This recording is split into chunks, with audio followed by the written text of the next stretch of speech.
17 मई सन 1498 ईस्वी को वर्तमान केरल राज्य के कालीकट तट पर समुद्र के रास्ते कुछ नाविकों ने कदम रखा, जिसके बाद मानो हमारे देश भारत की तकदीर ही पलट गई और इसकी कहानी कुछ अलग ढंग से ही लिखी जाने लगी।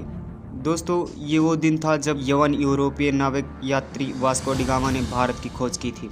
बहुत से लोग सोच रहे होंगे कि भारत का इतिहास तो हजारों साल पुराना है। सदियों से यहाँ जनपद, मौर्य साम्राज्य, गुप्त साम्राज्य और दिल्ली सल्तनत के राजाओं ने राज किया। तो फिर हमारा देश तब कहाँ था? तो दोस्तों, आपको बता दें कि भारत में सदियों से जितने भी आक्रमणकारी जैसे सिकंदर, मंगोल आदि आए थे, तो वह भारत को पश्चिमी एशिया से जोड़ने वाले मशहूर रास्ते खैबर दर्रा से होकर आते थे। लेकिन 17 मई सन 1498 ईस्वी को वास्को डी गामा ने समुद्र के रास्ते यूरोप से भारत के केरल राज्य के कालीकट तट पर पहुंचकर एक समुद्री रास्ते की खोज की, जिसे ही भारत की खोज कहा जाता है।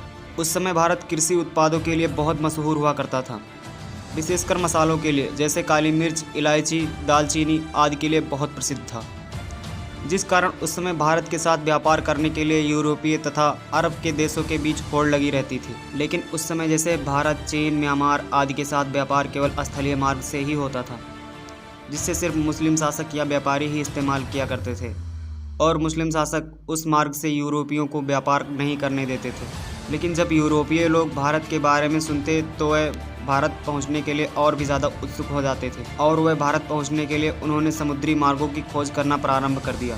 मगर कई साल के प्रयासों के पश्चात भी कोई सफलता नहीं मिल सकी, क्योंकि उस समय समुद्र को लेकर यूरोप में तरह तरह की अफवाहें उड़ा करती थी। जैसे कि कई लोगों का मानना था कि नावों को समुद्र में ज़्यादा दूर ले गए तो नाव समुद्र के अंतिम छोर पर जाकर गिर जाएगी, इसलिए कुछ नाविक समुद्र में बहुत लंबी यात्रा नहीं करते थे। लेकिन फिर भी पुर्तगाल में जन्मे वास्को डी गामा ने यह कर दिखाया और इतिहास के पन्नों में अपना नाम दर्ज करा लिया।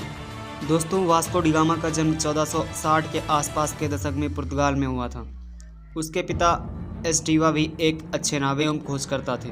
वास्को डी गामा का बचपन अपने पिता के साथ ही एक नाविक और यात्रा के माहौल में बीता। फिर सन 1480 में वास्को डी गामा ने अपने पिता का अनुसरण करते हुए पुर्तगाली नौसेना में शामिल हुए। यहीं पर उन्होंने नाव की सारी जानकारियां तथा यात्रा करना सीखा। उस समय पुर्तगाल के राजा, जिन्हें हेनरी द नेविगेटर के नाम से जाना जाता था, उन्होंने उत्तर एवं पश्चिम अफ्रीका में कई सफल समुद्री यात्राओं तथा खोजकर्ताओं को आर्थिक सहायता तथा संरक्षण प्रदान किया था, जिस वजह से बहुत से नाविक नए नए द्वीपों को ढूंढने की कोशिश किया करते थे। इसी के चलते 1487 ईस्वी में पुर्तगाल के एक प्रसिद्ध खोजकर्ता वायलूम डायस ने अफ्रीका के दक्षिणी सिरे पर यात्रा करके ये पता लगा लिया था कि हिंद महासागर तथा अटलांटिक महासागर एक दूसरे से जुड़े हुए हैं। जिसके बाद डी गामा, जो समुद्री यात्राओं तथा खोज में गहरी दिलचस्पी रखता था, उसने 8 जुलाई 1497 को 4 जहाज़ों और 170 आदमियों के दल के साथ पुर्तगाल के लिस्बन शहर से अपनी यात्रा शुरू की। वो खुद 200 टन वजन वाले सेंट गैब्रियल जहाज़ में सवार हुआ और अपने छोटे भाई पाउलो को सेंट राफेल नामक जहाज़ का नेतृत्व सौंप दिया। फिर कुछ दिनों बाद उनका जहाजी बेड़ा इस समय के मोरक्को देश में स्थित कैनबी द्वीप से गुजरते हुए कैंप वर्दे द्वीप समूह पहुंचा और वहीं 3 अगस्त तक रुका रहा। आपको बता दें, वह लोग अपने साथ जहाज़ पर पत्थरों के स्तंभ लेकर आया करते थे, जिसे वह लोग अपने मार्ग को चिन्हित करने के लिए विभिन्न पड़ावों पर लगा देते थे, जिससे कि उन्हें वापसी का रास्ता मालूम हो सके। फिर 7 नवंबर को उनका बेड़ा आज के दक्षिण अफ्रीका में स्थित सेंट हेलेना वे में पहुंचा। उस समय सेंट हेलेना वे का मौसम बहुत खराब था, वहां बहुत तेज हवा और समुद्री लहरें उठ रही थीं, इसलिए वास्को डी गामा का दल आगे 22 नवंबर तक नहीं बढ़ सकता था। लेकिन फिर भी कुछ दिनों बाद मौसम अच्छा होने पर उन्होंने यात्रा करना शुरू कर दिया और वह केप ऑफ गुड होप पहुँच गए। उन्होंने इस जगह का अच्छे से दौरा किया। दोस्तों, आपको बता दें कि जब वास्को डी गामा का दल केप ऑफ गुड होप पर पहुँचा तो उन्होंने महसूस किया कि उसका भारत तक मार्ग खोजने का सपना हकीकत में तब्दील हो सकता है। केप ऑफ गुड होप की आगे की यात्रा उन्होंने 8 दिसंबर को शुरू की थी और फिर क्रिसमस आने तक वे दक्षिण अफ्रीका के नटाल तट तक पहुंच चुके थे। अलग अलग नदियों को भीतर और बाहर से पार करते हुए डी गामा का बेड़ा धीरे धीरे मोजाम्बिक द्वीप की ओर बढ़ने लगा। इस बीच वे लगभग 1 महीने तक यहीं पर रुके और जहाज़ों की मरम्मत की। फिर 2 मार्च सन 1498 ईस्वी को डी गामा का बेड़ा मोजाम्बिक द्वीप पर पहुंचा। जब डी गामा अपने दल के साथ मोजाम्बिक द्वीप पर उतरा और वहां के निवासियों से मिला तो उन्हें लगा कि ये पुर्तगाली जहाज़ भी उन्हीं की तरह मुसलमान हैं, इसलिए उन लोगों ने उनकी खूब मदद की। डिगामा का मोजाम्बिक में पड़ाव डालना काफ़ी उपयोगी सिद्ध हुआ। वहाँ उसे बंदरगाहों पर सोने, चांदी तथा मसालों से भरे 4-5 जहाज़ दिखाई दिए। उसकी मुलाकात ऐसे स्थानीय लोगों से भी हुई जो कभी कभी भारतीय समुद्री तटों की यात्रा किया करते थे।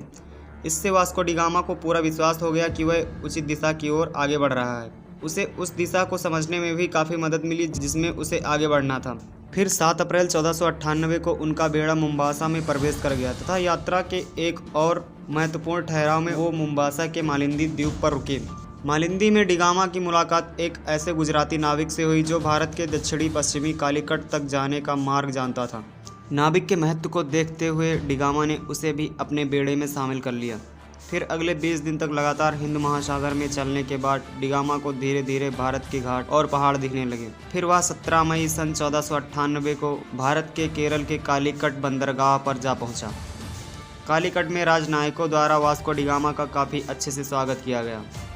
वह लगभग यहाँ 3 महीने तक रहा और भारत के बारे में बहुत सी जानकारियाँ एकत्रित की। वास्को डिगामा और उसके भारत आने के बारे में बहुत सी जानकारियों पर सहमति नहीं हो पाई है।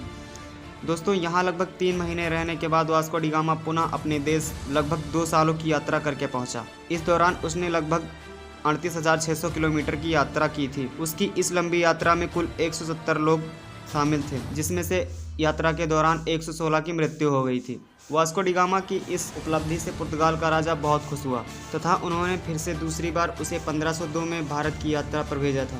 इतिहासकारों का मानना है कि जब वास्को डिगामा विभिन्न भारतीय मसालों तथा रेशम के साथ अपने देश पुर्तगाल वापस लौटा तो उसने केवल मसाला बेचकर ही यात्रा पर खर्च किए गए पैसों से 4 गुना ज़्यादा पैसे कमा लिए थे। सन 1524 में वास्को डिगामा की मृत्यु कालीकट में ही तब हो गई जब वह अपनी तीसरी यात्रा के दौरान भारत आया हुआ था और कई इतिहासकारों का मानना है कि उसकी मृत्यु का कारण मलेरिया बीमारी थी। जब वास्को डिगामा भारत और यूरोप के बीच का समुद्री मार्ग खोज लिया था तब डिगामा का नाम पूरे यूरोप में मशहूर हो गया था और उसका उस साहसिक यात्रा की चर्चा से सभी यूरोपीय देशों में उसकी चर्चाएं होने लगी थी तथा धीरे धीरे उसी खोजे गए समुद्री रास्ते से नए नए अभियान भारत भेजने शुरू कर दिए गए। वास्को डिगामा द्वारा खोजे गए इस समुद्री मार्ग की मदद से पुर्तगाली, डच, फ्रांसीसी तथा अंग्रेज भारत आए। उसके बाद भारत का इतिहास क्या हुआ ये सब आप लोग बहुत अच्छे से जानते हैं। तो दोस्तों, हम मिलते हैं नेक्स्ट पार्ट में। अगर आपको वीडियो अच्छा लगा तो प्लीज़ वीडियो को लाइक एंड चैनल को सब्सक्राइब जरूर करें। तब तक के लिए टाटा, गुड बाय।